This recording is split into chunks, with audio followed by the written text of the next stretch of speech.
আমি ডাক্তার তানভীর রহমান।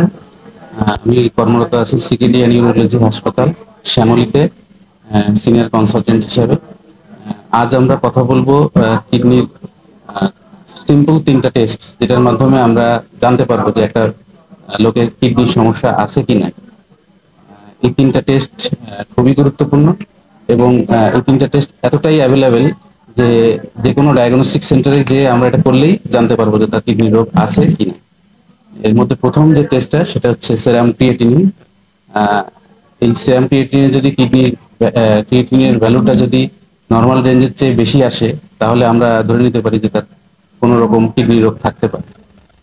দ্বিতীয় টেস্টটা হচ্ছে ইউরিন আরএমই। এটা ইউরিনের টেস্ট। যদি কারো ইউরিনে প্রোটিনের উপস্থিতি থাকে, অথবা আরবিসি বা রক্তের উপস্থিতি থাকে, অথবা ডাব্লিউবিসি উপস্থিতি থাকে বা পার্সেলের উপস্থিতি থাকে, তাহলে তার কিডনি রোগ থাকতে পারে। আর লাস্ট যে টেস্টটা সেটা হচ্ছে আল্ট্রাসোনোগ্রাম অফ কেউডি। এটা হচ্ছে কিডনির, আমরা এটা দেখি কিডনির সাইজ দেখি, কিডনির দাগ আছে কিনা এটা দেখি, কর্টিক্যাল লিউকোজেনিসিটি বলে যেটা। তো এই যদি চেঞ্জ গুলো আসে, তাহলে আমরা ধরে নিতে পারি যে তার কিডনি রোগ থাকতে পারে। এই 3টা সিম্পল টেস্ট করলেই আমার মনে হয় আমরা শতকরা 90% কিডনি রোগী আমরা আইডেন্টিফাই করতে পারবো।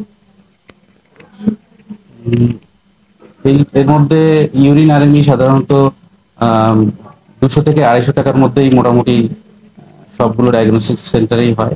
সেরাম ক্রিয়েটিনও অ্যারাউন্ড 200 থেকে 300 টাকার মধ্যে হয়। আর আল্ট্রাসোনোগ্রাম 1000 বা 700 থেকে 1000 টাকার মধ্যেও সব জায়গায় হয়।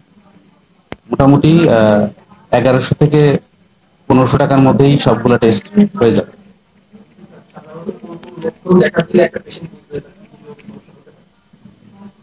90% কিডনি রোগীরই আসলে অনেক সময় কোনো সিমটমই থাকে না, একেবারে শেষ স্টেজে যে আমরা জানতে পারি যে তার কিডনি সমস্যা আছে।